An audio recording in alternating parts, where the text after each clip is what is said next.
Hello students, this is Dr. Amit Juneja, lecturer economics, Shahid Balwinder Singh, Government Senior Secondary Smart School, Sabwana, District Fazilka, and I welcome you all in this channel, Amit Juneja Economics, and in this lecture of supply function or the determinants of supply.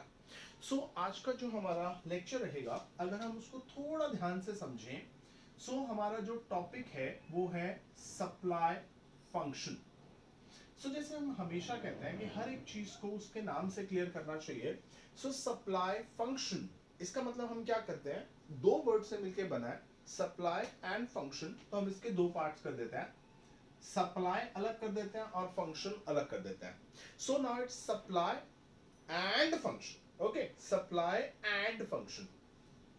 First of all, we deal with this word, supply. So what is supply?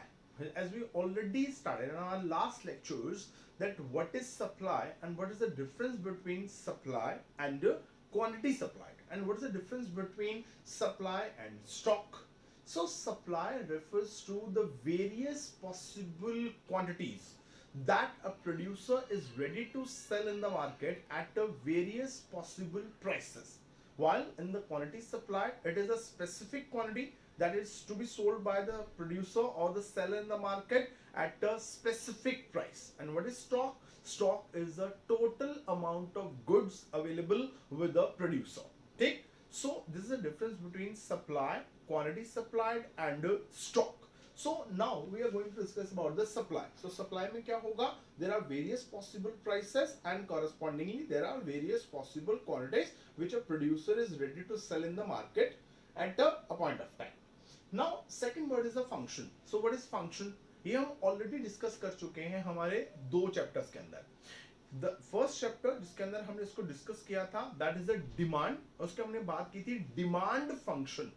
और second chapter जिसमें हमने इस term को use किया था, that is our production function. So demand function and production function. तो उसके अंदर हम ऑलरेडी फंक्शन का मीनिंग क्लियर कर चुके हैं कि फंक्शन क्या करता है. Function shows a functional relationship between the dependent variable and the independent variable. अब जो डिपेंडेंट वेरिएबल होता है वो होते हैं हमेशा लेफ्ट हैंड साइड में, और इसके इक्वल लगा के ये f लगा देते हैं. f क्या हो जाएगा, ये हमारा हो जाएगा फंक्शन. और जो राइट हैंड साइड होगा, यहाँ पे 1 2 3 4 कुछ भी हम वेरिएबल लिखेंगे, ये कौन से वेरिएबल होंगे, ये होंगे हमारे इंडिपेंडेंट वेरिएबल. सो ये जो फंक्शन है दिस f, ये क्या करता है, ये शो करता है एक functional relationship between the independent variable and the dependent variable, जिसके अंदर वो ये शो करता है कि if there is any change in the independent variable, there is certainly a change in the dependent variable as well. कि अगर independent variable में कोई चेंज आता है, सो उसके करके डिपेंडेंट वेरिएबल में भी चेंज आएगा. So this is a work of the function. तो हमने ये भी कहा था कि जो इंडिपेंडेंट वेरिएबल हैं वो कौन से होते हैं, they are those variables which produces the first change, जिनके अंदर पहले चेंज आता है. इंडिपेंडेंट वेरिएबल कौन से होंगे, जिनके अंदर पहले चेंज आएगा और उसके करके जिसमें चेंज आएगा वो क्या होंगे, वो होंगे हमारे डिपेंडेंट वेरिएबल. सो ये फंक्शन क्या करता है, ये फंक्शन डिपेंडेंट और इंडिपेंडेंट वेरिएबल के बीच में फंक्शनल रिलेशनशिप जो है वो दिखा देता है, जिसके अंदर पहले इंडिपेंडेंट वेरिएबल चेंज होंगे और उसके करके क्या होगा, डिपेंडेंट वेरिएबल जो है वो चेंज हो जाएगा. कितना चेंज होगा वो हम बाद में देखेंगे जब हम इलास्टिसिटी की बात करेंगे. दूसरी बात जो हमने की थी वो हमने ये कहा था कि जिस भी चीज के साथ ये फंक्शन लग गया वो क्या बन जाएगा, वो डिपेंडेंट वेरिएबल बन जाएगा. अब सोचो कि अब जो फंक्शन लगा हुआ है वो किसके साथ लगा है, वो सप्लाई के साथ लगा हुआ है. सो सप्लाई क्या है, सप्लाई यहां पे बनेगी डिपेंडेंट वेरिएबल. तो मैंने इस डिपेंडेंट वेरिएबल की जगह पे यहां पे क्या लिख दिया, सप्लाई. ये फंक्शन जो है वो एज इट इज रहेगा. अब मैं क्या करूंगा, यहां पर जो मैंने इंडिपेंडेंट वेरिएबल लिखने हैं, यहां पर मैं जो कुछ भी लिखूंगा वो कौन से होंगे, वो होंगे हमारे इंडिपेंडेंट वेरिएबल. अब वो इंडिपेंडेंट वेरिएबल कौन से होंगे, वो ऐसे होंगे जिनके अंदर अगर कोई चेंज आया, you are getting my point. यहाँ पर मैंने अगर मान लीजिए कि 1 लिख दिया, यहाँ पे 2 3 4 5 6 7, little bit these are 7 independent variable. So ये वो होंगे कि अगर 1 में चेंज आया तो सप्लाई चेंज हो जाएगी, अगर 2 में चेंज आया तो सप्लाई चेंज हो जाएगी, अगर 3 में चेंज आया तो सप्लाई चेंज हो जाएगी, वैसे 4 में चेंज आने पे, 5 में चेंज आने पे, 6 में चेंज आने पे, 7 में चेंज आने पे सप्लाई चेंज हो जाएगी। सो ये वो फैक्टर्स हैं 1 2 3 4 एंड सो ऑन जो क्या करते हैं, जो सप्लाई को अफेक्ट करते हैं। सो अगर हम सप्लाई फंक्शन नहीं पूछेंगे सो हम पूछ सकते हैं इसका एक और वेरिएशन, वो है फैक्टर्स अफेक्टिंग सप्लाई। तो कई बार आपको कंफ्यूज करने के लिए वो क्या करेगा, इस क्वेश्चन को जो है वो मोल्ड कर देगा। आपसे ये नहीं पूछेगा कि डिफाइन सप्लाई फंक्शन, आपको पूछा जाएगा define various factors affecting supply. अब बात वही है कि जो फैक्टर सप्लाई को अफेक्ट करेंगे वो कौन से फैक्टर होंगे, वो इंडिपेंडेंट होंगे। अब वो किसको अफेक्ट कर रहे हैं, सप्लाई को, तो वो क्या होगा, डिपेंडेंट वेरिएबल होगा। सो अगर इंडिपेंडेंट वेरिएबल में कोई चेंज आएगा तो डिपेंडेंट वेरिएबल में भी चेंज आएगा।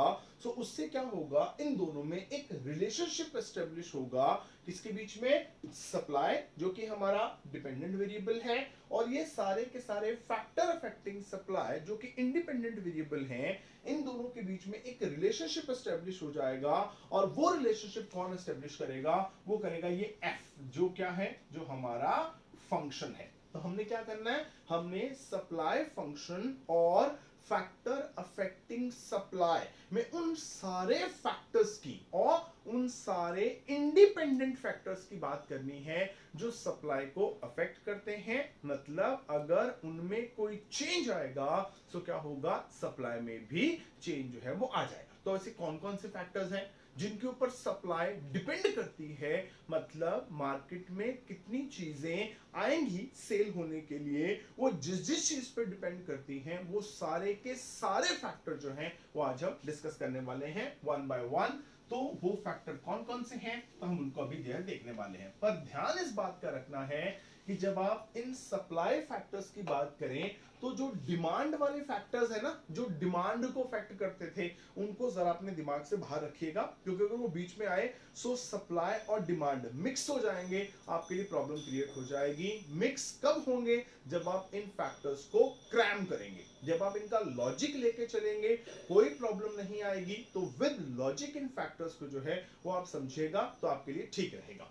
सो जो first factor and the most important factor है जिसके ऊपर किसी भी कमोडिटी की सप्लाई डिपेंड करती है, वो होता है उसका अपना प्राइस। तो प्राइस ऑफ ओन कमोडिटी, मतलब अगर सप्लाई किसी भी चीज के ऊपर सबसे ज्यादा अफेक्ट करती है, सबसे ज्यादा डिपेंड करती है, तो वो क्या होगा, उस कमोडिटी का अपना प्राइस होगा। ओके, मतलब रिपीट करता हूं अपनी बात को कि अगर सप्लाई किसी भी फैक्टर के ऊपर सबसे ज्यादा डिपेंड करती है तो वो होता है उस कमोडिटी का अपना खुद का प्राइस। तो दोनों में क्या होता है, दोनों में पॉजिटिव रिलेशन जो है वो एग्जिस्ट करता है। कहने का मतलब क्या, कि हमने अभी देखा कि अगर हम यहाँ पे एक टेबल बना लें, एक साइड में हम प्राइस लिख लें और एक हम यहाँ पे उसकी सप्लाई लिख लें। सो प्राइस हो जाए मान ले 10 20 30 40 एंड 50, ठीक है। तो क्या हो, अगर जो चीज वो प्रोड्यूसर बना रहा है, लेट इट बी कि वो है एप्पल, सो हम यहाँ पे सप्लाई ऑफ एप्पल लिख देते हैं। अगर हम यहाँ पे सप्लाई ऑफ एप्पल लिख रहे हैं तो फिर प्राइस भी किसका, एप्पल का। तो अगर सप्लाई एप्पल की है तो फिर प्राइस भी एप्पल का ही लेना पड़ेगा ना। सो एप्पल की जो कॉस्ट है वो आती है लेट इट बी 10 रुपी पर केजी, ठीक। तो प्राइस भी कितना है, 10 रुपी। वो कहता है कॉस्ट 10 रुपी की है, प्राइस भी 10 रुपी का मिल रहा है, चल ठीक है, कोई फायदा नहीं कोई नुकसान नहीं, बराबर बराबर जा रहे हैं। अगर बेनिफिट नहीं हो रहा है तो नुकसान भी तो नहीं हो रहा है, तो कहता है चल ठीक है बेच देते हैं। तो कहता है मैं तो 1 केजी सेल करूंगा। अगर प्राइस 20 हो जाता है तो अब उसको प्रॉफिट होने शुरू हो जाएंगे, वो क्या करेगा 2 केजी सेल करेगा। प्राइस 30 हो जाता है उसको और प्रॉफिट होने शुरू हो जाएंगे, वो 3 केजी सेल करेगा। प्राइस 40 हो जाता है उसको और प्रॉफिट होने शुरू हो जाएंगे, वो 4 केजी सेल करेगा। प्राइस 50 हो जाता है, उसको और प्रॉफिट होने शुरू हो जाते हैं, वो 5 kg सेल करेगा। सो जैसे जैसे प्राइस जो है वो इंक्रीज होगा, सो एक प्रोड्यूसर क्या करेगा, वो ज्यादा क्वांटिटी जो है वो मार्केट में सप्लाई करेगा। सो क्या होता है, अगर हम किसी भी कमोडिटी के अपने प्राइस की बात करते हैं, उस कमोडिटी के अपने प्राइस का उसकी अपनी सप्लाई के साथ क्या होता है, पॉजिटिव रिलेशन होता है। जैसे जैसे प्राइस बढ़ेगा वैसे वैसे सप्लाई जो है वो क्या होगा, इंक्रीज होगी। So there is a positive relation between own price of the commodity and supply of that particular commodity. So ये पहला फैक्टर है जो किसी भी कमोडिटी की सप्लाई को जो है वो अफेक्ट करता है, और वो क्या है, उस कमोडिटी का अपना खुद का प्राइस जो है वो मार्केट के अंदर कितना जो है उसके ऊपर उसकी अपनी सप्लाई जो है वो क्या होगा, वो डिपेंड करेगी। ओके, नेक्स्ट जो हम बात करने वाले हैं वो है प्राइस ऑफ रिलेटेड गुड्स। अब ये हमने ऑलरेडी डिमांड फंक्शन के अंदर भी बात किया हुआ है कि जो रिलेटेड गुड्स होती हैं वो दो तरह की होती हैं, एक होती है कॉम्प्लीमेंट्री और एक होती है सब्स्टिट्यूट्स। ओके, सो अब यहाँ पे ये कंफ्यूजन क्रिएट करेगा, क्योंकि अगर आपने अब डिमांड को बीच में लाएंगे तो बीच में कंफ्यूजन होगी। सो कॉन्सेप्ट जरूर क्लियर कीजिएगा। अगर कॉन्सेप्ट क्लियर होगा सो डिमांड का जो फैक्टर था वो सप्लाई को फैक्टर नहीं कर पाएगा। तो सबसे पहले इसके अंदर हम पहली कम्युनिटी की बात करते हैं जो होती हैं सब्स्टिट्यूट गुड्स। अब सब्स्टिट्यूट गुड्स कौन सी होती हैं, ध्यान से सोचो। सब्स्टिट्यूट गुड्स वो होती हैं जो एक दूसरे की जगह पे यूज होती हैं, लाइक पेप्सी एंड कोक, ठीक है, Coke and Thums Up substitute good, Coke and Fanta, Coke and Limca, okay, Coke and Sprite, Coke and Dew. So ये क्या है, ये सब्स्टिट्यूट गुड्स हैं जो एक दूसरे की जगह पे यूज होती हैं। Colgate and Pepsodent, okay, Closeup and Pepsodent, okay, Oral B and Sensodyne, ये सारी पेस्ट है। Dove and Dettol, Dettol and Lifebuoy and Lux, ये क्या है, ये सारे सोप हैं जो एक दूसरे की जगह पे यूज होते हैं। तो ये क्या है, ये सारी के सारी सब्स्टिट्यूट गुड्स हैं। सो अब इसमें क्या होगा, अब सोचो कि हम दो कम्युनिटी ले लेते हैं जो एक दूसरे की जगह पे यूज होने वाली हैं। एक हम ले लेते हैं कोक और एक हम ले लेते हैं पेप्सी। एक कोक है और एक पेप्सी है, अब दोनों एक दूसरे की जगह पे यूज होंगे। अब अगर एक दूसरे की जगह पे यूज होंगे तो क्या हुआ, बन गई सब्स्टिट्यूट गुड, बन गई।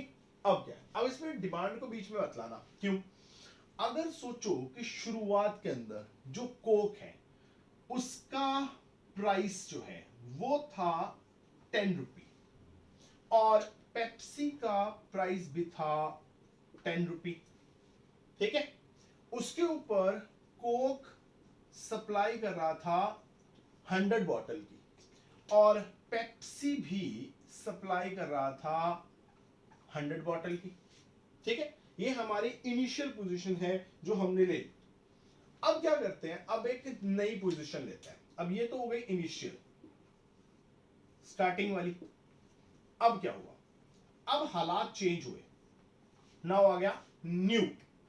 अब न्यू हालात के अंदर क्या हुआ कि जो प्राइस ऑफ कोक है, ठीक है, अब आप अपनी कम्युनिटी किसको मानना चाहते हैं पहले तो ये सोच लो। चलो मैं कहता हूं कि मेरी कम्युनिटी कोक, ठीक, तो मेरी कम्युनिटी का प्राइस चेंज नहीं हुआ। मेरी कम्युनिटी मैंने कोक मान ली, इसका मतलब देखो ध्यान से, प्राइस ऑफ रिलेटेड गुड है, मतलब आपने अपनी कम्युनिटी का रेट चेंज नहीं कराना, क्योंकि आपने चेंज कराना है प्राइस ऑफ रिलेटेड गुड। मतलब आपकी अपनी कम्युनिटी का रेट चेंज नहीं होना चाहिए, बल्कि जो आपने अपनी कम्युनिटी के रिलेशन में जो कम्युनिटी लाई है रेट आपने उसका चेंज कराना है, अपनी कम्युनिटी का नहीं कराना। सो मैंने अपनी कम्युनिटी मान ली कोक, ठीक, इसका मतलब कोक का प्राइस तो चेंज नहीं होगा, वो तो मैंने 10 का 10 रख लिया।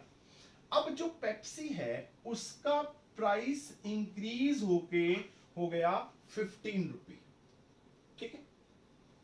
पेप्सी का प्राइस हो गया 10 to 15 और कोक जो कि मेरी कम्युनिटी है उसका प्राइस उतना का उतना, ठीक। अब अगर हम यहां पर सप्लाई देखें तो ध्यान से सोचो, पहले क्या हो रहा था, 100 बॉटल जो है वो कोक की आ रही थी और 100 बोतल पेप्सी की आ रही थी। मार्केट में टोटल बॉटल आ रही थी 200। ठीक, 100 क्या हो गई इंडिविजुअल सप्लाई किसकी, कोक की। 100 क्या हो गई इंडिविजुअल सप्लाई किसकी, पेप्सी की। यानी 100 बॉटल कोक भेज रही है, 100 बॉटल पेप्सी भेज रही है, मतलब टोटल मार्केट में सप्लाई हो रही है 200 बॉटल्स की। यही हुआ। अब अब पेप्सी का रेट 10 टू हो गया 50। अब पेप्सी का रेट बढ़ गया। अब हमने तो ऑलरेडी किया हुआ है इस वाले पॉइंट में, प्राइस ऑफ ओन कमोडिटी में, कि अगर किसी कमोडिटी का प्राइस बढ़ेगा तो उसकी सप्लाई बढ़ेगी। अभी हमने कहा ना कि प्राइस और सप्लाई के बीच में क्या होता है, पॉजिटिव रिलेशन होता है। अब पेप्सी का रेट हो गया 10 टू 15, मतलब पेप्सी की सप्लाई बढ़ेगी। सो पेप्सी ने शुरू कर दी 130 की सप्लाई। देख लो, चेक कर लो, पेप्सी के ऊपर लॉ ऑफ सप्लाई लग गया। पेप्सी का प्राइस बढ़ा तो पेप्सी की सप्लाई बढ़ी, तो पेप्सी ने कर दी अपनी सप्लाई 100 टू 130। अब मार्केट में ऑलरेडी कितनी बॉटल्स आ रही थी, 200। अब अगर 200 में से जो पेप्सी है वो 130 की सप्लाई करेगी, सो फिर 200 में से कोक की सप्लाई कितनी रहेगी, 70। तो ये करेगी 70 बॉटल। अब ध्यान से सोचो, टोटल 200 आ गया। अब क्या हुआ, अब रिलेशन बनाओ।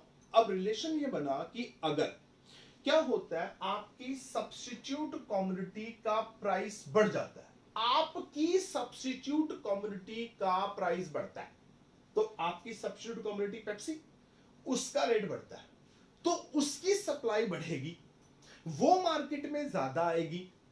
ठीक, क्यों, अब इसका प्राइस बढ़ा तो क्यों बढ़ा, हो सकता है लोग इसको ज्यादा प्रेफर कर रहे हो।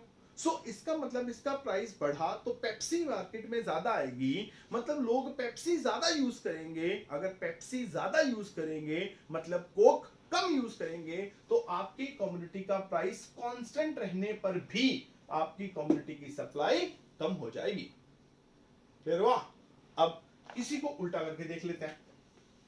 अब क्या हुआ, न्यू सिचुएशन के अंदर हालात ये बने कि आपकी कम्युनिटी का प्राइस तो चेंज होना ही नहीं, क्योंकि हमने प्राइस रिलेटेड कम्युनिटी का चेंज कराना है। सो अब ये हुआ कि जो पेप्सी थी उसका रेट हो गया 7 रुपी। अब पेप्सी का रेट कम हुआ, सो पेप्सी का रेट कम हुआ तो पेप्सी वाला क्या करेगा, वो कहेगा यार पहले मेरे को 10 रुपी मिल रहे थे अपनी एक बॉटल के, अब मेरे को 7 रुपी मिल रहा है, मेरे को तो पहले से कम रेट मिल रहा है, मैं नहीं भेजता मार्केट में। तो उसने क्या किया, उसने अपनी सप्लाई 100 से कम करके कर दी 100 से कम करके कर दी 50। अब टोटल मार्केट में सप्लाई कितनी हो रही थी, पहले आप भी कर रहे थे 100, वो भी कर रहा था 100, अब वो कर रहा है 50, तो आप कितनी करेंगे 150, तो 200 हो गया कि नहीं हो गया।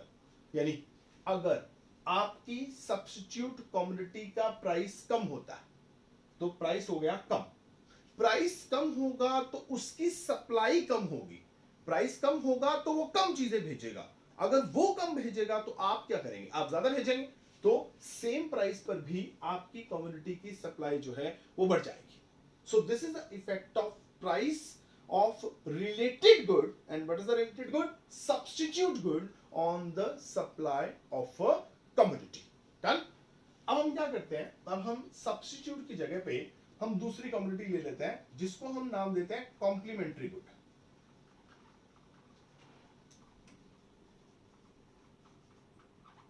अब कॉम्प्लीमेंट्री गुड्स कौन सी होती है, ये ऐसी गुड्स होती हैं जो एक दूसरे के साथ यूज होती हैं।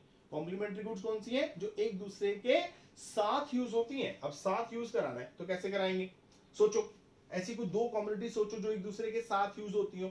डिमांड वाली सेम एग्जांपल उठा लो, एक उठा लो कार और एक उठा लो पेट्रोल। अब कार और पेट्रोल क्या है, ये कॉम्प्लीमेंट्री गुड्स है, हमेशा एक दूसरे के साथ यूज होती हैं। अब क्या हो, अब मैंने कहा था एक होती है मेजर एक होती है माइनर। ठीक, हमेशा जो मेजर कम्युनिटी होती है ना उसका इफेक्ट माइनर पे पड़ता है। एक होती है बड़ी, एक होती है छोटी। बड़ी का इफेक्ट छोटी पे पड़ना है, छोटे का इफेक्ट बड़े पे नहीं पड़ना। मतलब अगर पेट्रोल सस्ता हो जाएगा तो मैं नई कार खरीदने के लिए नहीं पहुंच जाऊंगा, बट अगर कार सस्ती हो जाएगी तो मैं पेट्रोल खरीदूंगा। ध्यान से सोचो, अगर कार सस्ती होगी तो मैं कार खरीदूंगा तो पेट्रोल तो डलवाना पड़ेगा। क्या हो, अगर सपोज करो कि यहां पे हम ले लेते हैं कार का प्राइस, ये इनिशियल पॉइंट है, स्टार्टिंग पॉइंट है, हम यहां पे लेने वाले हैं। कार का प्राइस था सपोज करो कि 4 लाख, ठीक है, और यहां पे पेट्रोल का प्राइस था 80 रुपी पर लीटर। सो कार की जो कंपनी है वो कर रही थी कार की सप्लाई 100 यूनिट्स की, मतलब वो 100 कार भेज रही थी उसके अकॉर्डिंगली। अब 100 कार में पेट्रोल भी चाहिए, तो उसके लिए पेट्रोल की सप्लाई हो रही थी, लेट इट बी 1000 लीटर, ठीक है, ये इनिशियल पोजीशन है। अब क्या हुआ, अब नए हालात ये बने, न्यू हालात के अंदर ये सिचुएशन हुई कि जो कार है, अब आपकी कम्युनिटी पेट्रोल माननी है आपने, ठीक है, क्यों, क्योंकि आपकी कम्युनिटी माइनर है, माइनर छोटी वाली को अपनी मान लेना। सो हुआ ये कि आपकी कम्युनिटी का प्राइस तो नहीं चेंज हुआ, पेट्रोल अभी भी 80 रुपी पर लीटर है, कार हो गई 4 लाख टू 5 लाख रुपी की, कार हो गई महंगी। अब इसको डिमांड के हिसाब से मत सोचना, इसको सप्लाई के हिसाब से सोचना, क्योंकि डिमांड के हिसाब से सोचोगे तो आप कहोगे लो जी कार महंगी हो गई तो हम कम खरीदेंगे। मैं तो खरीदने की बात ही नहीं कर रहा, क्योंकि मैं तो चैप्टर ही आपको सप्लाई करा रहा हूं, मैं तो बेचने की बात कर रहा हूं। सो अब क्या होगा, अगर सब जो है कार हो जाती है 4 लाख से 5 लाख रुपए की, अब कार महंगी हो गई, सो कार बनाने वाली कंपनी के प्रॉफिट बढ़ गए, तो वो कार भेजेगी ज्यादा, तो उसने कार भेजी 200, ठीक, 100 कार थी और सप्लाई 1000 लीटर पेट्रोल की थी, तो हमने पर कार 10 लीटर पेट्रोल लगा दिया। अब क्या होगा, अब अगर हम पेट्रोल की सप्लाई की बात करें, अब 10 लीटर पेट्रोल चाहिए एक कार को, तो 200 कार्स के लिए हमें चाहिए 2000 लीटर ऑफ पेट्रोल, यही चाहिए। अब बनाओ हिसाब किताब, क्या बना, अगर आपकी कम्युनिटी के प्राइस में कोई चेंज नहीं आता, आपकी कम्युनिटी पेट्रोल है उसके प्राइस में कोई चेंज नहीं आया, वो पहले भी 80 रुपी पर लीटर था, वो अभी भी 80 रुपी पर लीटर है, पर आपकी कम्युनिटी की जो कॉम्प्लीमेंट्री कम्युनिटी है, जो कि है कार, अगर उसका रेट बढ़ गया, बढ़ा 4 लाख टू 5 लाख, अगर उसका रेट बढ़ेगा तो उसकी सप्लाई ज्यादा होगी, मतलब वो मार्केट में ज्यादा आएगी।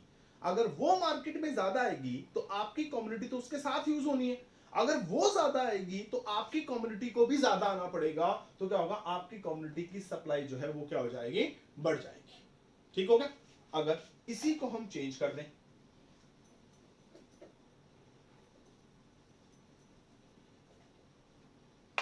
अब इसमें क्या हो कि आपकी कम्युनिटी पेट्रोल जो है उसका रेट 80 रुपी पर लीटर पहले था, 80 रुपी पर लीटर अभी है, कार 4 लाख से कम होके हो गई 3 लाख की, डन। अब कार का रेट हो गया कम, अब अगर कार का रेट कम हुआ है मतलब कार सस्ती हो गई, अगर कार सस्ती हुई है तो क्या हुआ, कार की सप्लाई कम, कार की सप्लाई कम होके हो गई 50 यूनिट्स की, क्योंकि अब कार वाली कंपनी को पहले अपनी एक कार के बदले में 4 लाख मिल रहे थे, अब उसी को अपनी कार के बदले में मिल रहा है 3 लाख, तो उसको कार का रेट मिल रहा है पहले से कम, तो कार का रेट कम मिल रहा है तो वो कम यूनिट भेजेगी, तो उसने कार भेजी 50 यूनिट की।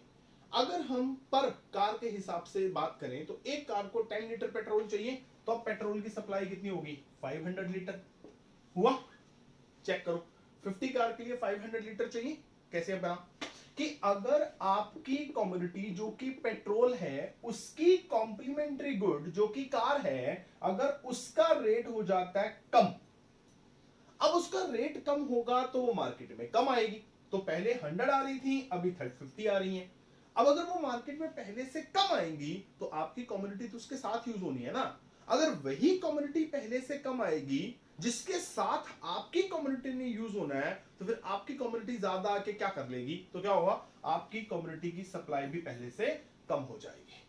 सो रिलेशन क्या बना कि अगर कॉम्प्लीमेंट्री गुड का प्राइस कम होता है तो उसकी सप्लाई कम होगी, उसकी सप्लाई कम होगी तो आपकी कम्युनिटी की सप्लाई भी कम हो जाएगी, हालांकि आपकी कम्युनिटी के प्राइस में कोई चेंज नहीं आया। So this is the effect of price of related goods on the supply of a commodity. Done?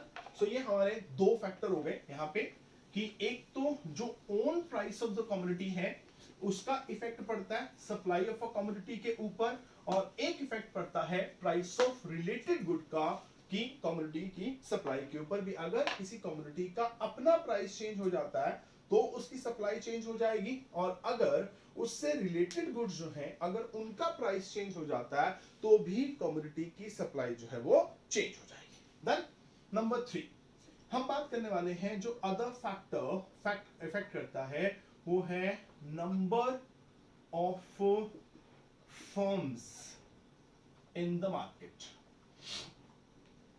जो सप्लाई ऑफ अ कमोडिटी है वो इस बात पर भी डिपेंड करती है कि मार्केट के अंदर उस कमोडिटी को सेल करने वाली फर्म्स जो है वो कितनी है।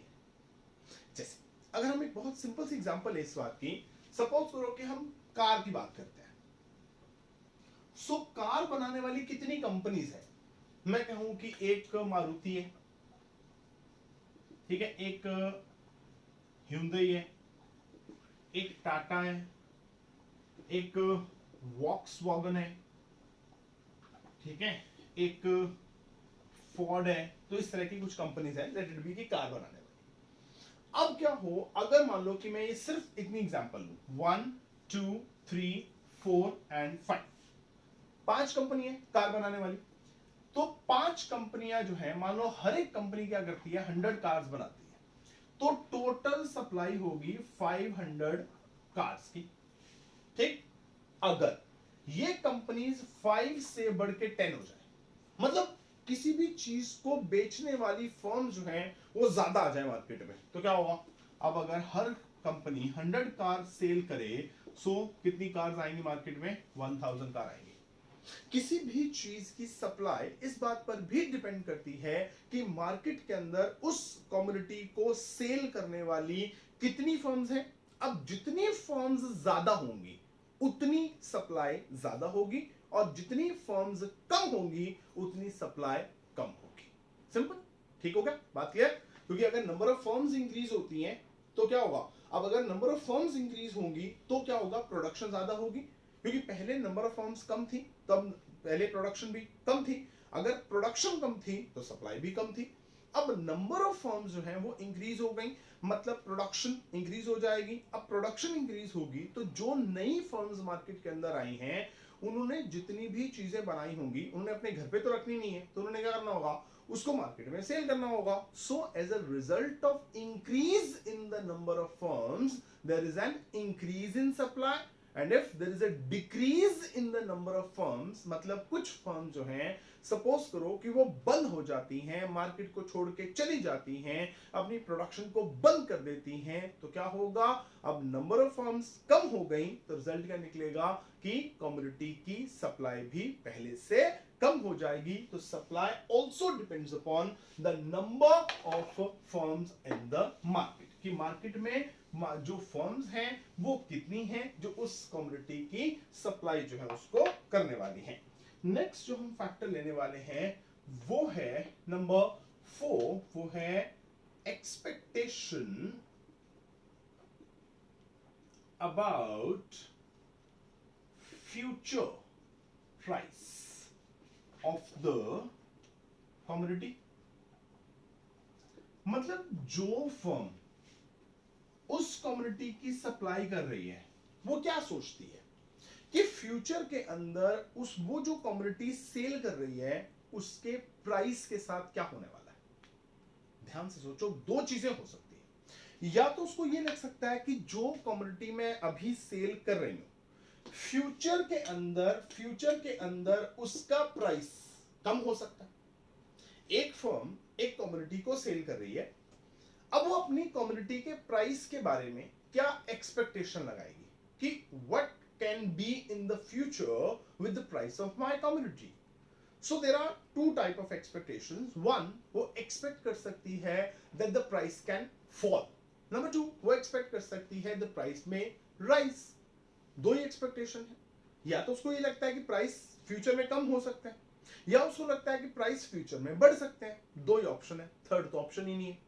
अब क्या होगा अगर उसको ये लगता है कि मेरी कमोडिटी का प्राइस फ्यूचर में बढ़ सकता है, जो कमोडिटी मैं सेल कर रही हूं उसका प्राइस फ्यूचर में इंक्रीज हो सकता है। वो कहेगी यार जब फ्यूचर में मेरी कमोडिटी का प्राइस इंक्रीज हो सकता है तो मैं अभी क्यों बेचूं, मैं तो फ्यूचर में बेचूंगी जाके। तो वो क्या करेगी, अभी प्रेजेंटली सप्लाई कम कर देगी कि भैया फ्यूचर में महंगी होने वाली है चीज, अपनी अभी एक बार अंदर रख लो, ठीक है, जब फ्यूचर में रेट बढ़ेंगे तब बेचेंगे इसको जाके।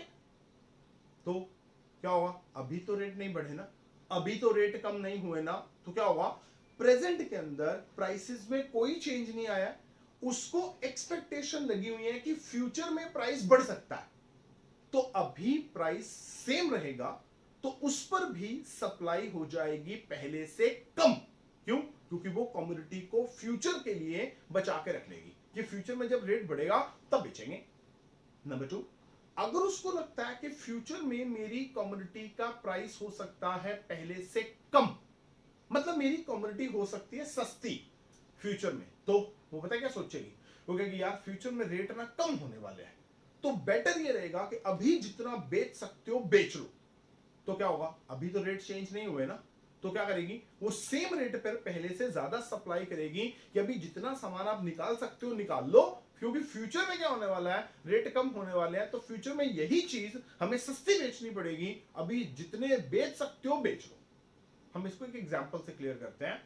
मान लीजिए कि टीवी के ऊपर आजकल तो चलो रोज के रोज रेट चेंज होते हैं, ठीक है, तो हमें पता नहीं होता कि अगले दिन सुबह 6 बजे क्या रेट होने वाला है, बट कांट एक्सपेक्ट एनीथिंग, क्योंकि डेली के डेली हर सुबह 6 बजे पेट्रोल और डीजल के प्राइसेस जो है वो चेंज हो जाते हैं। पहले क्या होता था, पहले ये जो प्राइस थे वो डेली बेसिस पे चेंज नहीं होते थे, ये आफ्टर 1 मंथ रिव्यू होते थे, उसके बाद आफ्टर 15 डेज रिव्यू होने शुरू हो गए, फिर आफ्टर 7 डेज रिव्यू होने शुरू हो गए। मतलब अब रेट चेंज होंगे, जब 1 मंथ में रिव्यू होते थे तो रेट चेंज होता था 1 महीने के बाद, ठीक, फिर कर दिया 15 दिन के बाद भी रेट चेंज होगा, 15 दिन के बाद फिर कर दिया रेट चेंज होगा हर 1 हफ्ते के बाद। ठीक, चलो हम 1 हफ्ते की एग्जांपल ले लेते हैं। तो क्या होता था, शाम को टीवी पे न्यूज फ्लैश होती थी कि अब जो भी रेट चेंज होते हैं ना वो रात को 12 बजे होते थे, ठीक है। सो क्या होगा, न्यूज फ्लैश हो जानी है एक दिन पहले, रात को 8 बजे या 9 बजे न्यूज फ्लैश हो जाएगी कि अगले दिन जो रेट होंगे, मान लो पेट्रोल 5 रुपए महंगा होने वाला है, फ्लैश हो गया, रात को 12 बजे पेट्रोल के प्राइसेस जो हैं वो 5 रुपए महंगे होने वाले हैं। अब क्या होता था, होता यह था कि जितने भी पेट्रोल पंप वाले हैं बस पेट्रोल पंप को लॉक लगाया और घर भाग जाते थे। क्यों, उनको लगा यार जो हमारे पास पेट्रोल का स्टॉक पड़ा है, अगर हम अभी बेचेंगे तो कम रेट पे बेचना पड़ेगा, अब यही पेट्रोल रात को 12 बजे के बाद बेचेंगे तो क्या होगा, हमें 5 रुपए फालतू मिल जाएंगे, तो हमें तो बेनिफिट होगा। तो क्या करा, पेट्रोल पंप को लॉक लगाया और भाग गए घर पे। भी क्या करेंगे, सुबह इसको 5 रुपए फालतू बेचेंगे। तो क्या हुआ, अगर लगा कि हमारी कमोडिटी का प्राइस फ्यूचर के अंदर इंक्रीज होने वाला है तो प्रेजेंट में क्या किया, सप्लाई कम कर दी कि फ्यूचर में इसको ज्यादा रेट पे बेचेंगे। नंबर 2, अगर फ्लैश होगी न्यूज कि सुबह पेट्रोल 5 रुपए सस्ता होने वाला है, अब पेट्रोल पंप वाले को पता लग गया कि आज रात को 12 बजे के बाद जो मेरे पास पेट्रोल पड़ा है वो 5 रुपए लीटर सस्ता हो गया है, मतलब अगर यही पेट्रोल मैंने रात को 12 बजे के बाद बेचा तो मुझे 5 रुपए लीटर कम बेचना पड़ेगा। तो वो क्या करेगा, वो रात को 12 बजे तक बैठे रहते थे, भी जितना पेट्रोल बेच सकते हो ना अभी बेच लो, 5 रुपए लीटर ज्यादा, ठीक, क्योंकि यही 12 बजे के बाद 5 रुपए लीटर कम बेचना पड़ेगा। यानी अब लगा कि जो हमारी कमोडिटी है वो फ्यूचर के अंदर सस्ती होने वाली है, तो क्या करा, अभी बेच लो जितनी बेच सकते हो। तो क्यों, क्योंकि नहीं तो ये फ्यूचर में पहले से कम रेट पे बेचनी पड़ेगी। सो प्रेजेंट प्राइस के ऊपर उसकी सप्लाई क्या की जाती थी, ज्यादा कर दी जाती थी। So this is the effect of expectation about future price of the commodity, कि जो किसी भी कमोडिटी का प्रेजेंट प्राइस है, नंबर 2 जो उस कमोडिटी की रिलेटेड कमोडिटीज हैं उसका प्राइस है, वो तो उसकी सप्लाई को अफेक्ट करेगा, पर साथ के साथ जो प्रोड्यूसर या जो सेलर्स हैं वो उस कमोडिटी के फ्यूचर प्राइस के बारे में क्या एक्सपेक्टेशन रखते हैं, वो भी उस कमोडिटी की सप्लाई को जो है वो अफेक्ट करेगा। So these are the 4 factors. इसके अलावा भी और बहुत सारे फैक्टर्स हैं जो किसी भी कमोडिटी की सप्लाई को अफेक्ट करते हैं, पर हम उसको हम अपने अगले लेक्चर में डिस्कस करेंगे। So in the next lecture we continue with this supply function or factor affecting supply. Secondly, we do a next new topic, that is law of supply. Okay, so these are the 2 topics that are going to be discussed in our next lecture. So stay with us. Thank you very much and God bless you.